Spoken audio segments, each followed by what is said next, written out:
రాత్రి ఏదైతే దారుణమైన సంఘటన చోటు చేసుకుందో పున్నెల ఖమ్మంలో స్విమ్మింగ్ పూల్లో దానికి సంబంధించిన ఇంటి దగ్గర అజారుద్దీన్ కూడా, ఎందుకంటే అంతో ఇంతో కష్టపడి పనిచేసే తత్వం కలవాడు కాబట్టి అజారుద్దీన్ ఫర్హత్ ఉంటున్న వాళ్ళ కుటుంబం అంతా ఉంటున్న నివాసం ఇదే. వారిద్దరికి కూడా సంబంధించిన బంధువులు కూడా చాలా మంది ఇక్కడ ఉన్నారు ఇదే ప్రాంతంలో. ఎందుకంటే మృతదేహాలను ఖననం చేయడానికి ఉర్సు బొడ్రాయి దగ్గరికి వాళ్ళ తల్లిదండ్రుల దగ్గరికి తీసుకెళ్లారు. ఇక్కడ దాదాపు ఎవరు కూడా ఇంట్లో కూడా ఎవరు లేరు, ఇంటికి సంబంధించిన సామాన్లు కూడా ఎవరు లేవు. స్విమ్మింగ్ పూల్ దగ్గర కూడా ఈ సంఘటన జరిగిన దగ్గర కూడా ఎవరు లేరు. వాళ్ళ కుటుంబ సభ్యులు వాళ్ళ దగ్గర సమీప బంధువులు మాత్రమే ఉన్నారు. వాళ్ళిద్దరికి సంబంధించింది వారికి తెలిసిన సమాచారం ఏమైనా ఉంటే ఒకసారి అడిగి తెలుసుకునే ప్రయత్నం చేద్దాం. తెలిసిన సమాచారం ఏంది, అసలు ఎట్లా జరిగింది, తర్వాత ఏం చెప్పారు? అయితే మేము గుంటూరుపల్లిలో ఉంటామండి. ఎక్కడ సంగం మండలం గుంటూరుపల్లి. ఏమైతారు మీకు? మా మరిది హజారుద్దీన్ వాళ్ళ నాన్న, మా సొంత మరిది. హజారుద్దీన్ వల్ల పెద్దమ్మ నేను తమ్ముడు, ఆయన మా సారు, మేము ఇద్దరం భార్యాభర్తలు. అయితే అక్కడ పిల్లలు అందులో పడ్డారు, చనిపోయిండ్రు అని మాకు ఫోన్లు వస్తే మేము వచ్చినాం. ఇక అక్కడి నుంచి మేము ఇక్కడికి వచ్చేవరకు పిల్లలు అలా పడ్డారు, తీసుకొని కూడా పోయిండు. అప్పటికి పిల్లలు కూడా మాతో అందరితో మంచిగా ఉంటారు, మంచి ఫ్యామిలీ, మంచిగా ఉంటాం. ఈ ఏం జరిగిందో ఎందుకు జరిగిందో మనకు తెలియని విషయం. ఎప్పుడు ఫంక్షన్లకు వాటికి కలుస్తుంటే అందరం కలుసుకుంటాం.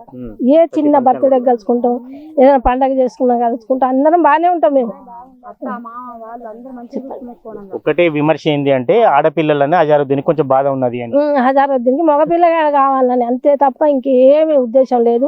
పిల్లల్ని కూడా మంచిగా చూసుకుంటాడు, అందరు పిల్లల్ని కూడా ప్రేమగా చూసుకుంటాడు. ఎవరితోని కూడా కోపతాపాలు ఉండవు, అందరితోని మంచి. పిల్లలు స్కూల్కి వెళ్ళే పిల్లల వల్ల స్కూల్కి వెళ్ళే పిల్లలే. పెద్ద పాప 8 సంవత్సరాలు ఉంటాయి, చిన్న పాప 6. రోజు పోయి వస్తాడు, మంచిగా చదువు కూడా బాగానే వస్తాడు పిల్లలకు. తెచ్చి సాదుకున్నాడు మా మరిది. ఆయన కూడా అదే మరదలు పిల్లని తెచ్చి సాదుకున్నాడు, మంచిగానే పెళ్లి చేసి మంచిగానే ఉన్నారు కొడుకు. అది ఎట్లొచ్చింది ఎరకలే. అది వాడు 10 అవును అంతే కొడుక. వాళ్ళు ఏ రోజు పంచాయతీకి రాలే, వాళ్ళు అవ్వరాలే, వీళ్ళు రాలే, వాళ్ళు రాలే, మంచిగా ఉండేది. ఏం గాచారం అంది ఎట్లా చేసుకున్నాడు మనకి ఎరకలే కొడుక. అంతే అదే వచ్చినాం. వెళ్తారండి వాళ్ళు, స్విమ్మింగ్ చేస్తారు చిన్న పిల్లలు. ఆయనదే కాబట్టి వాళ్ళు ఏం చేస్తారంటే అన్నాలు తిన్నాక వాళ్ళు ఎటోళ్ళు పోయినాక బంద్ చేస్తారు.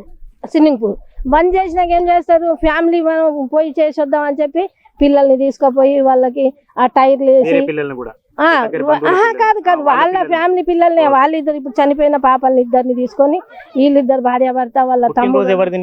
నిన్న ఎవరిది లేదు, 9వ తారీఖు ఈ నెలలోనే 9వ తారీఖు వస్తుంది చిన్న పాప. అయితే 9వ తారీఖు ఈ రోజు, నిన్న చనిపోయిన రోజు కాదు, 9వ తారీఖు ఏప్రిల్ 9వ తారీఖు చిన్న పాపది. అట్లా అంతేనండి.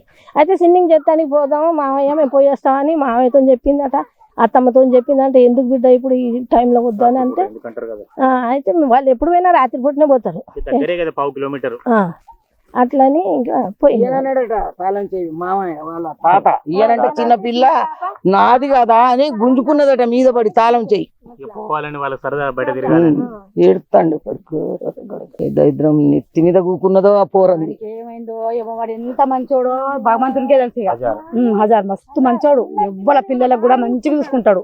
మేము మేనత్తలం, మా మేనత్తల పిల్లలకు, మా పిల్లలకు, మా తమ్ముని పిల్లలకు అందరికి చూసుకునేది, తిరిగేది, తీసుకుపోయేది, తీసుకొచ్చేది, మంచిగా చూసుకునేది, మంచిగా చేసేది.